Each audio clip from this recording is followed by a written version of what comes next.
जब शहजादे ने कहा, मैं अपनी बेचारी माँ तक एक पैगाम जरूर पहुंचाना चाहता हूँ। यकीनन मेरा फिराक अब उसका दिल तोड़ रहा होगा, क्योंकि मैं उसका इकलौता बेटा हूँ। यह सुनकर जनी लड़की की आंखों में आंसू आ गए। उसने कहा, हम तो मुद्दतों से इसी खशक कन्वे में रह रहे हैं, क्योंकि शिकारियों ने जंगल में जो कुत्ते छोड़ रखे हैं, हम उनसे बहुत डरते हैं। लेकिन मैं कोशिश करूंगी कि तुम्हारी माँ तक पहुंचकर उसे सब कुछ बता दूं। बेहालदीन ने जवाब दिया, मैं तुम्हारा ये एहसान कभी नहीं भूलूंगा, मगर एहतियात से जाना, मैं तुम्हारे लौट आने का बेचैनी से इंतजार करूंगा।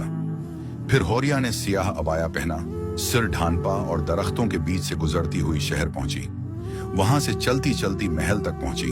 उसने पहरेदारों से हिंद, सुल्तान की वालदा से मिलने की दरख्वास्त की। गार्ड्स ने बताया कि वो अपने बेटे बहालदीन की गुमशुदगी के बाद महल छोड़कर घर चली गई है। जनी लड़की परेशान हो गई। न उसे शहर की गलियों का पता था, न वो कभी कन्वे से बाहर निकली थी। इतने में उसने वजीर को महल के दरवाजे से निकलते देखा। उसने सोचा, ये बूढ़ा शायद मेरी मदद कर सके। जब वजीर ने उसे हचकचाहट से देखते पाया तो पूछा, बेटी क्या चाहती हो? वो बोली, मैं सुल्तान बेहायालदीन की वालदा हिंद का घर ढूंढ रही हूं, क्या आप जानते हैं? वजीर हैरान हुआ और बोला, अगर तुम मुझे बताओ कि तुम महल क्यों आई हो तो मैं तुम्हारी मदद जरूर करूंगा। जन्नी ने कहा, मुआफ कीजिए, मैं कुछ नहीं बता सकती, मैं चलती हूं। वजीर का तजस्सुस बढ़ गया। वो बोला, देखो बेटी, मुझ पर भरोसा कर लो, हिंद मेरी दूध शरीक बहन है। हुरिया ने उसके चेहरे पर नरमी और सच्चाई महसूस की।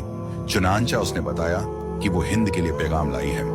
वजीर बोला, तो चलो मेरे साथ। रास्ते में वजीर के दिल ने गवाही दी कि मामला जरूर सुल्तान बेहालदीन के अचानक गायब होने से जुड़ा है। वो ये जाने बगैर कि लड़की जनी है, उसे लेकर हिंद के घर पहुंचा। वजीर ने दरवाजा खटखटाया। थोड़ी देर बाद हिंद दरवाजे पर आई, आंखें रोते रोते सूजी हुई थी।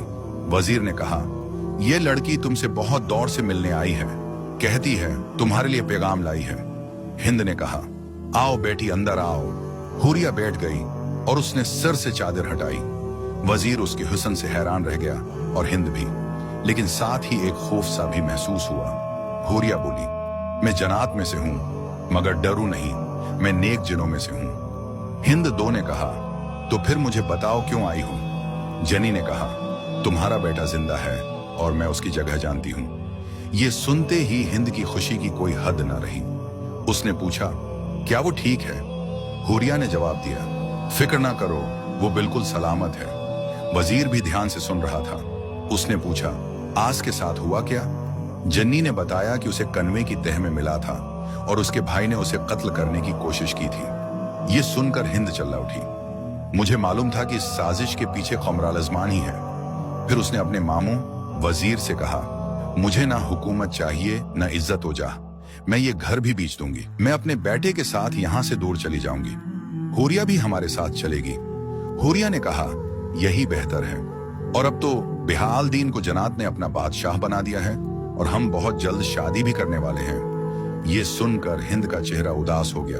वो बोली, और मेरा क्या? मेरा बेटा मुझसे दूर हो जाएगा।